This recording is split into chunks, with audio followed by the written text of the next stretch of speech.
virtual stage at the Lawrence Family JCC Jacobs Family Campus. My name is Ryan Isaac. I am the Director of Cultural Arts at the San Diego Center for Jewish Culture. And tonight's event is a presentation of the San Diego International Jewish Film Festival, where Steven's film, What Will Become of Us, was screened last November through the film festival. Here we are mid-May, lost count of the events that we've held so far, but I want to thank everybody who's been with us from the beginning or near the beginning. And as long as we are all inside flattening the curve, we're going to continue to bring it to you this way. I also want to thank our underwriters, the underwriters for the 2019-2020 season. It is through their generosity that we are able to continue the program even now during the temporary closure of our facility, which is terrific. Nice little crowd for us tonight. I think it'll be a good opportunity to engage with Steven and ask some questions, have some more dialogue. And don't forget, though, that we all are on Zoom. A lot of us have gotten used to it by now, but for those who have videos on, it's nice to see you. And just don't forget that everybody else can see you, too. Tonight, again, it's my pleasure to welcome Steven Cantor. Steven has been making films for a long time now. He is the president and CEO of Stick Figure Productions. He's Oscar nominated. His films have brought home awards from Sundance, from the LA Film Festival.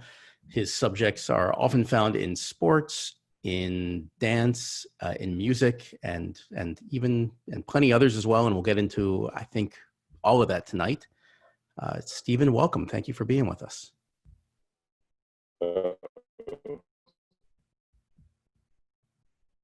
Uh-oh. Can you hear us, Steven? Yeah. There we go. Perfect. I'm going to have to go in another room.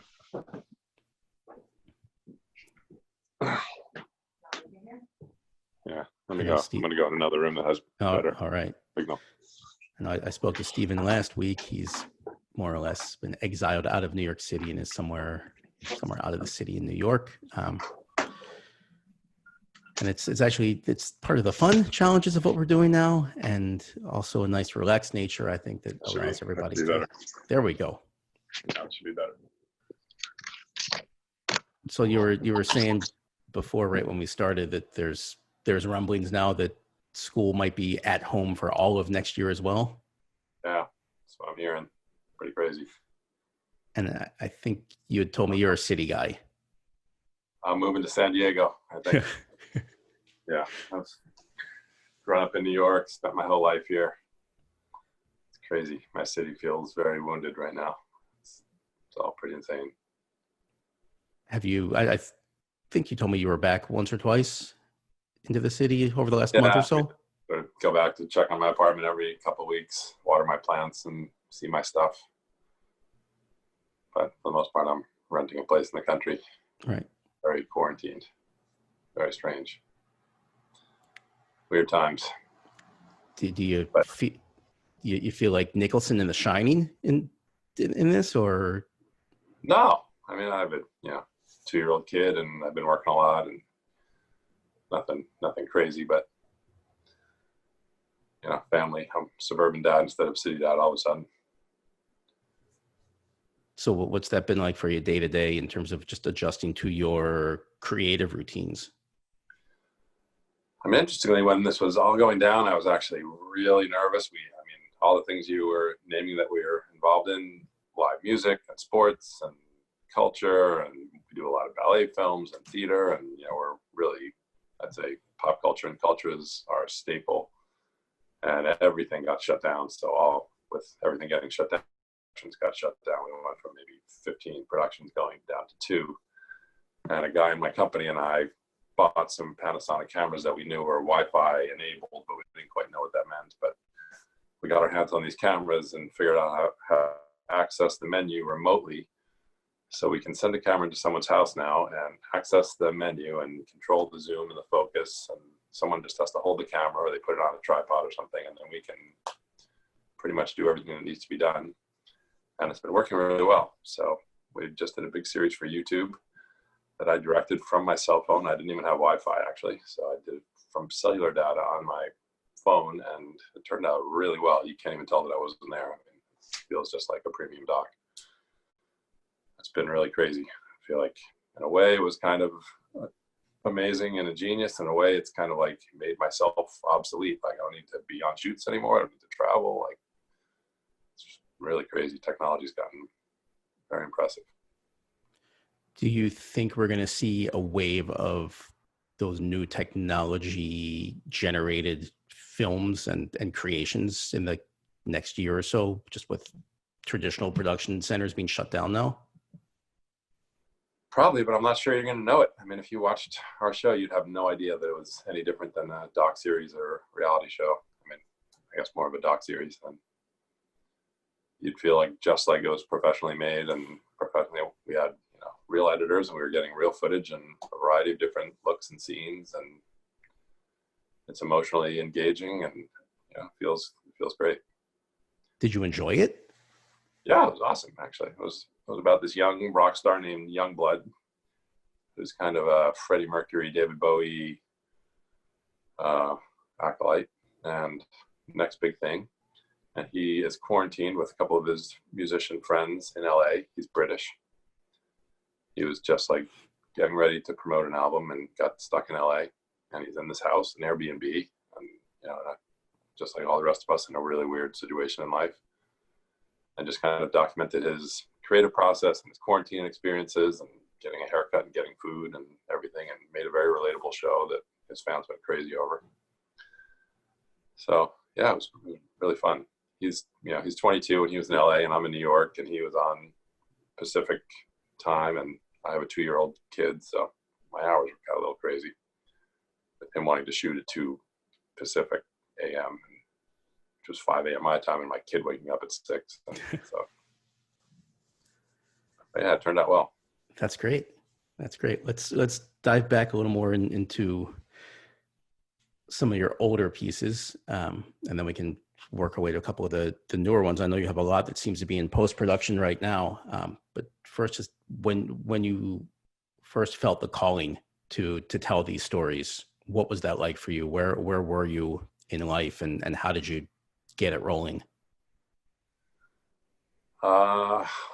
Well, when I first graduated from college, I very quickly got a job at MTV, which was like the hot, cool place to be back then. And I always loved film. I grew up as a tennis player, but I always loved movies, and I was kind of the nerdy tennis player who, when everyone else would go out for drinks or dancing or whatever, I would always watch movies. And I was at MTV, and seemed like I probably always made sense for me to be a director, but I don't know, when you grow up in New York, everything is very geared towards the profession. So everyone was becoming a doctor or a lawyer, and business, a lot of Wall Street talk. So it never even occurred to me that career in entertainment was a possibility. And then I graduated, I was at MTV, and clearly like the directors were the people I was admiring and thought I should direct something. And I made a short film about a photographer named Sally Mann, a documentary, MTV. I had access to MTV cameras, and we were shooting film, so we had the short ends of the film, and I had their editing equipment on weekends, and MTV kind of unwittingly paid for my entire movie. And I thought it was going to be a stepping stone to film school. And then while I was in film school at USC, it got nominated for an Oscar, and the documentary train sort of left the station when I was 23. You know, it's hard enough to make a living in this business, and all of a sudden I was making a living. So that train never stopped. I was studying scripted filmmaking at USC and thought I was going to end up in scripted, but you know, the documentary train just has not stopped rolling. I still think I'm going to be making a move to scripted, and I try to make documentary. I try to take my cues from scripted movies and series that I watch, not so much adhering to documentary conventions. And so, yeah. That's incredible. We've had a couple of other documentarians on our little virtual show here, and the process seems to differ from person to person. When you start vetting a subject for a documentary, what's that look like for you from those initial stages into deciding that it's something you want to move forward with? I mean, my criteria is pretty much what I just said. Like, I have a scripted brain, and I'm looking for like, what's the arc, what's the story, what's the drama, what's the stakes, what's the tension going to be, what's the storyline, what's this person trying to achieve? Do I think they're charismatic on screen. I'm not necessarily, I'm a hard sell on an issue or social message or anything like that. I have obviously my own political views that seep into the films, but I'm never saying like, I need to make a film about stopping killing dolphins or anything like that. It's much more like, here's a person who's trying to, like, we made a film about Ingrid Newkirk, who founded the organization PETA. And when I was going up in her elevator for the first time, she said, I think you're going to be the first visitor I've ever had in my apartment. And I said, oh, really? You just moved in here? And she said, no, I've lived here for 12 years. And I was like, 12 years? You've never had a visitor? She said, no, I wake up every day and just go save as many animals as I possibly can and do yoga. And I was like, you have never had like any family member? No one's ever been in your apartment? She said, no. And I was like, this movie's going to be amazing. Like, that's what I look for, is like people that have singular focus, extreme passions like that. And then I get a little of my own political message in through her vision and her opinions and feelings. So what happens through all of your documentaries in terms of personal attachment to the subject? I'm sure, in terms of distance, and then what you can't even stop because the individual or the subject is that compelling. Do you find yourself rooting for your characters while you're creating it? Yeah, actually, I would say I tend to veer towards people that I admire and making films that celebrate the work they do or follow them on a ambitious journey. I'm not so much muckraking and looking to cause, not that they're not sometimes critical in some cases. I mean, definitely people saw that PETA movie and a lot of people are like, oh my God, how could she give you that kind of access? She's crazy. And some people are like, oh my God, she's wonderful. She changed my feelings about animals. And so I'd say we present fair portraits of people that, for the most part, I do get very close. They are very mutual processes together. I think of them more as the other person's film more than my film. Like, we just finished a film about Trey Anastasio from Phish, and I told him at least 100 times, like, to me, this is the Trey movie, and I want you to love what we're doing here. And I want to make sure you're on board with everything. And when we're done, I'm going to be on to my next movie. This is the Trey movie this is the definitive Trey movie for you. So you have to be aware of every little thing. And I was like forcing him to watch things and not just say, no, I trust you, you do it. He was sort of a reverse thing going on. I was trying to give him more control and more oversight. I wanted to ask you about that. Not many documentary filmmakers would say that. For the most part, I have editorial control, and they draw the line there. So you present yourself more as the vessel for the story? Yeah, or it's a collaboration, and I have ideas, and I try and make sure that we're telling a story that's going to be engaging and that's true to the core of who the person is, and that follows a goal. In Trey's case, he was making an album, and it was a very personal album. He talked to all of his family members and all of his close friends, and one of his close friends died in the course of the film, and all of that stuff was being infused into the work. And we would talk every single day and talk about who he was going to talk to. He was going to see his mother, and we would talk about what he was going to talk to his mother about, and just kind of talk it through. And then he would go have these conversations, and we would film them, and they were kind of informed. I knew what we were going to get, and he knew what he was going to ask, and his mother didn't know it was coming necessarily, but it turned out to be very interesting and engaging. And each step of the way, he would look and make sure he was okay with the way his mother was presented. We don't want to destroy Trey's relationship with his mother by putting in the wrong comment so they're collaborative in that way. And did you tell me that your professional partner is a big Phish fan? Yeah, my business partner is a huge Phish fan. So what was that like and I know you're the Pixies documentary that you did, you're a big Pixies fan. So starting with Phish, what was that like for you to watch your business partner get to be a part of this, where it's professional, but there's also a large element of fandom involved? He's my business partner, and he's also probably my best friend. He was the best man at my wedding, and he's a great guy, and he's a very, very cool guy. And he definitely had, I could see, like, beneath the surface, I could see that he was kind of losing his mind at times, that he couldn't believe he was actually making this movie about the band that he's loved more than anyone else for the last 25 years. And he's followed them around and seen, I don't know, 150 concerts. And so, I don't know, when Trey was in our office for the first meeting, I could tell that his voice was like a little cracky, but he played it pretty cool for the most part. And I have tremendous respect for Trey and loved making the film, and now realize what a great musician he is, both solo and in Phish, and what great musicians all the guys in Phish are. And I think they are, even though their fan base is ardent, I think they're an underappreciated band in terms of what incredible musicians they are. And with that being said, I never had a point of like being a super fan and being so amazed to be in the room with the Pixies. I did have that, like, pinch myself. I cannot believe I'm in this situation with the Pixies, my favorite band.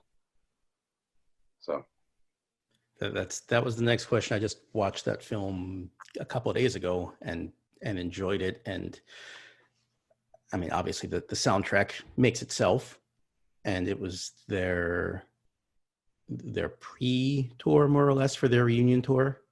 The little mini warm-up tour for it. So we followed the entire reunion tour, the first reunion tour. Yeah.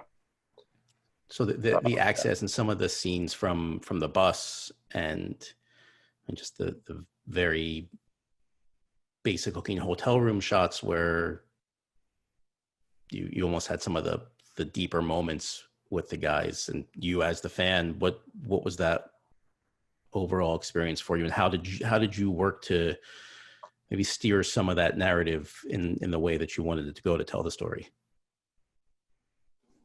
That one was a little hard to steer, and we definitely had some absolutely unforgettable moments I'll never forget.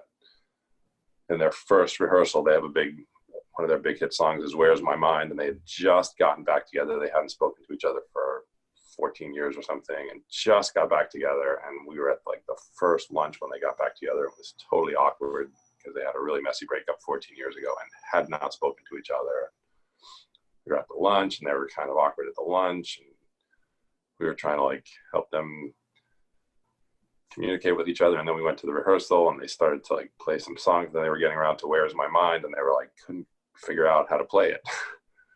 And they were like, does anybody have "Where's My Mind" on an iPod or something? And none of them had it on their iPod, and I had it on my iPod. And I said, yeah, you want to listen to "Where's My Mind" on my iPod? So they all took my iPod, and they were all listening to their "Where's My Mind," coincidentally. And I was like having this sort of meta out of body experience. I cannot believe the Pixies are listening to "Where's My Mind" on my iPod.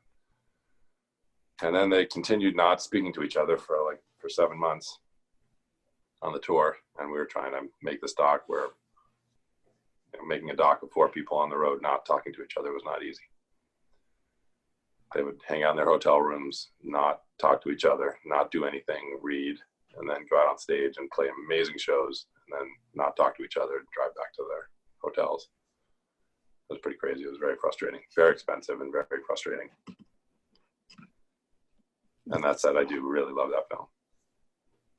I could feel some of the frustration just as well watching it, and I thought it was really well paced. I thought that just the overall pace of it fit the music and fit the mood, and each member of the band had his or her own thing going on, which I'm sure contributed to was a driving factor in them not talking and having difficulty getting them to all get together.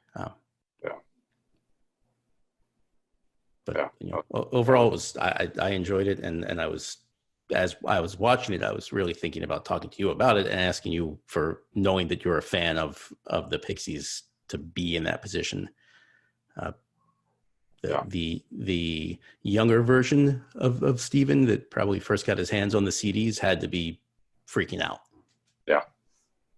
I've had a few of those experiences where I've thought if the younger Steve knew that the 45-year-old Steve was going to be doing this, he would never have made it.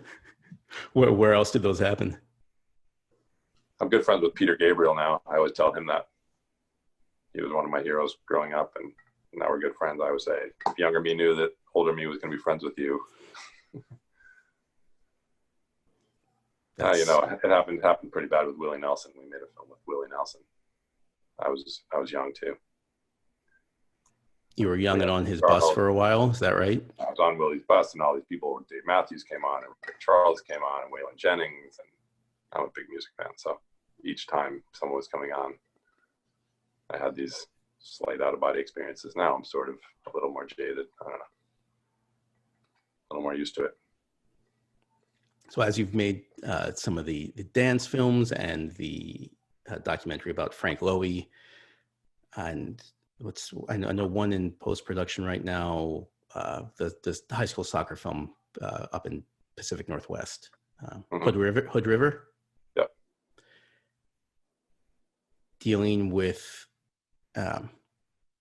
really everyday people for the most part and being away from the celebrity. How does that impact your approach to telling the story and engagement in it?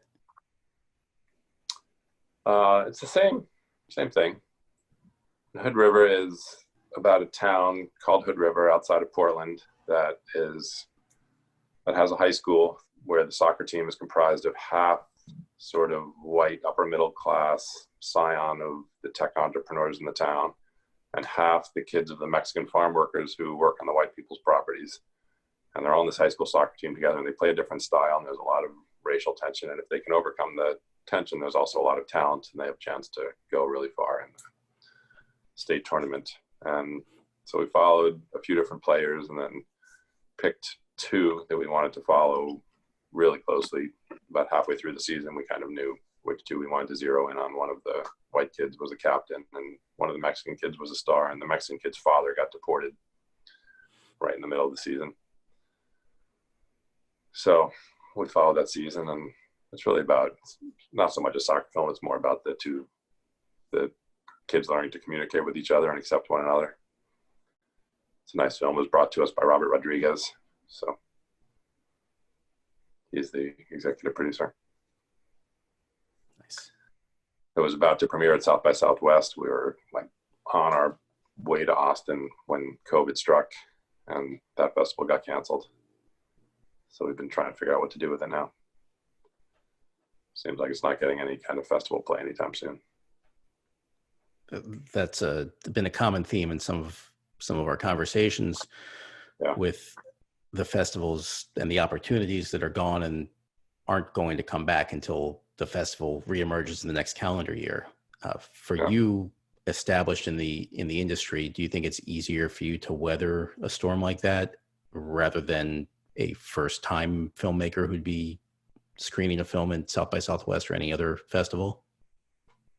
Well, as it turns out, that film, I've had a guy work with me named Jonathan Field, an Australian guy who's been kind of in training in a lot of different areas of the business. And we sent him to Hood River to embed with his team. He lived in Hood River the entire season and really got to know all the players and got this incredibly intimate access, got them to trust him.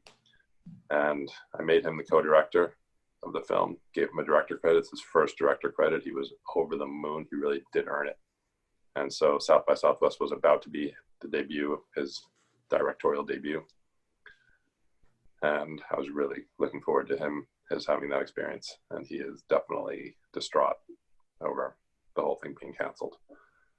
So that's made it emotionally harder for me. And I don't know, the film festival experience is always, at those few festivals especially, where you're selling the film, it's always very exciting and never gets old, I don't think.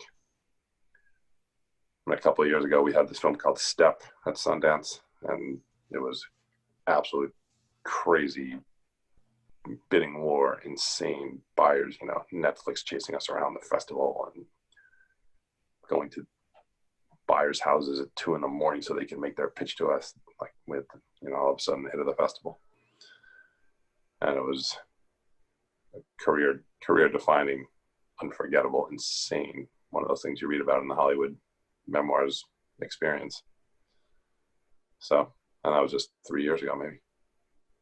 So it never gets old. You always look forward. You always hope to have those kinds of experiences. Where do you think the industry goes now if we're not going to be having all of the festivals, or even some of the, a few of the festivals in the coming months? Do you think that the experiences you're discussing can come close to being replicated digitally, or where do we go? That is $1 million question. I don't know. I mean, a lot of that festival experience is about getting audiences really excited, and you can even sort of pack the audience with your people and get them laughing in the right spots and create that amazing buzz in the room. And once you have that buzz, the buzz seems to sort of stay and continue in screenings with strangers. They've heard the film is great now from other people that were at the first screening, and that's, there's almost an art to generating buzz at festivals. And sending out screeners for people to view online to sell the film is a very, very different experience. And I don't know, Hood River, I had similar, kind of thought of it as my male step. Step was about a female step dance team in inner city Baltimore, and this is male soccer team. Same age. So I always call this my male step, and it's not going to have that step festival experience at all. It was about to have it. We were flying the team to Austin, and we were trying to replicate what we did in Sundance. And now, as of today, we're actually sending it out to buyers, just sending a link and hoping someone watches it. I've been telling people, please don't watch it on your phone. Kind of sad, crazy. So for filmmakers or aspiring filmmakers at the beginnings of their career, coming out of film school now, where there's really nowhere to go, where do you think some of these innovations could lie? What advice would you give to a 21-year-old film student at USC? I mean, the good news is that cameras are ubiquitous. You can shoot really high quality 4K from your phone, actually, but certainly from prosumer level cameras. And good storytelling is good storytelling. If you make something good, it will find its way to an audience somehow. That said, there's an awful lot of content out there right now, all trying to rise to the surface. It's hard to cut through. Gotcha. In non-corona times, with festivals and schools and different potentials for screenings, and I think it was easier.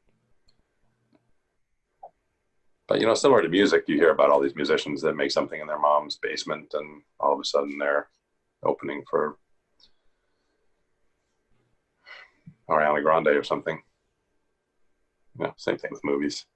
You make something good, you'll find a way. Robert Rodriguez, who's the executive producer of Hood River, just did some contest where he had his first movie, El Mariachi, he made for like $12,000 and shot it on a little handy cam or something, and just had another $12,000 movie challenge, and had a bunch of people make movies for $12,000, and is helping promote independent. There's always outlets and avenues, but challenging.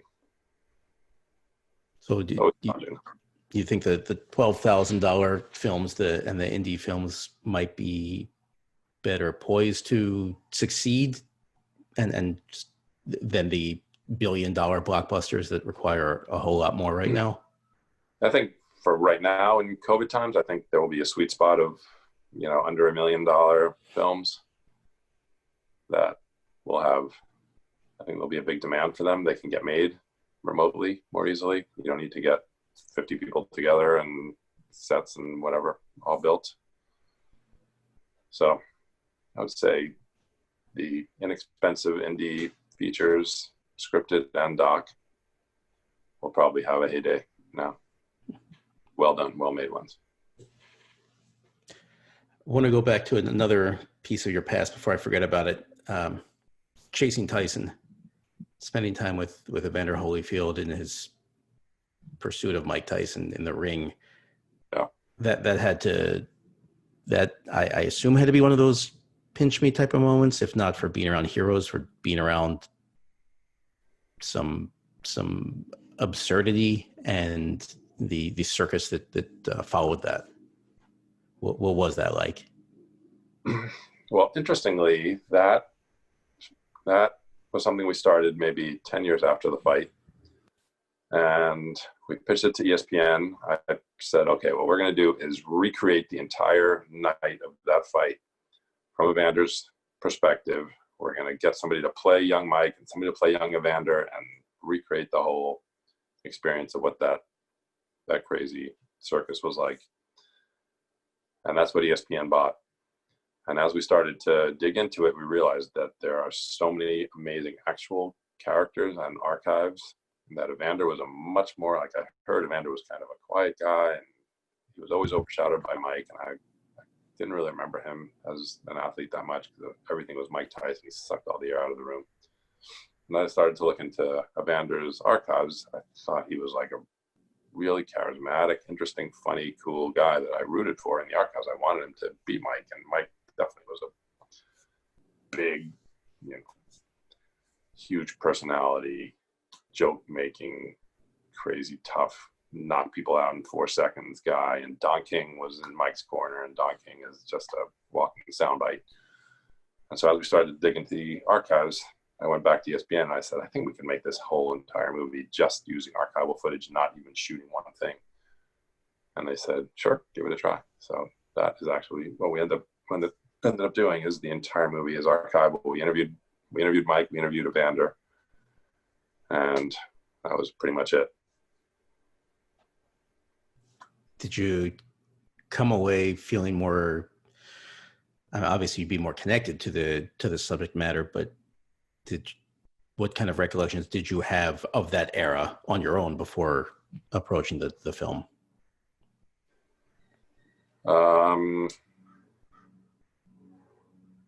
I was never a huge boxing fan. I watched those fights, and it was crazier than I remembered and more of a circus than I remembered. I didn't realize that Tyson bit off Holyfield's ear, and then they stopped the fight and went over to his corner, and they were like, no biting ears off. You cannot do that, and gave him this big lecture and get back in there. But if you do that again, you're going to be disqualified. And then they sent it back in there, and then he bit off his other ear, and then they disqualified him. There was stuff like that is just mind-blowing. Think of another sport where one athlete would bite off another person's ear and they'd say, no, just keep going. Don't do that again. Yeah. You talk about scripting things. If you were to script that, people would probably throw you out of their room for proposing such an idea. Yeah. I spent a lot of time both with Mike and Evander in the interview process. For that, I don't usually do big interviews, but for them, I did really try and get into both of their heads, especially Evander, but Mike too. And Mike and I have stayed friends, and he's thinking about making a comeback now. I think there's going to be one last fight, and he is training. If you go on his Instagram, it is crazy. He is in insane shape right now. He's 52, and he looks fast and mean. And there was talk that could be Evander, but I think that's not going to happen. Evander can't take those hits anymore. But I think there'll be one more Tyson fight, and I think we'll be following that story. So, that's what I was going to ask. That means one more Tyson documentary at least? Yeah. Might be like a 12-part series or something following his training and getting ready for the fight. Nice. Let Michael Jordan kind of lead the way with how that one unfolds. Yeah, that's more of a look back. This will be very present day. I think Tyson's backstory has been told pretty well. Everyone's been trying to pursue Jordan for a long time. He hasn't wanted to do it. I guess all of a sudden he did. Good timing. Yeah. I'm a Knicks fan. I haven't been able to get myself to watch that. I started to watch the first couple episodes, and I was like, can't relive this. what have you been watching during these times? What do you do to relax? I'm actually watching a show called Crashing on HBO right now. Really, Pete Holmes? Yeah, Pete Holmes. Yeah. I'm like halfway through season 2 of that easy comedy series. Finished Succession. Thought that was really good.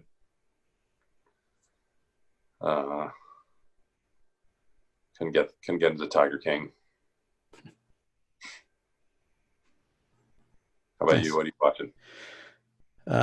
Similar to you, I'm generally watching my kids. I have a 4.5-year-old and a 1.5-year-old. So that downtime is just not enough time of the day for that.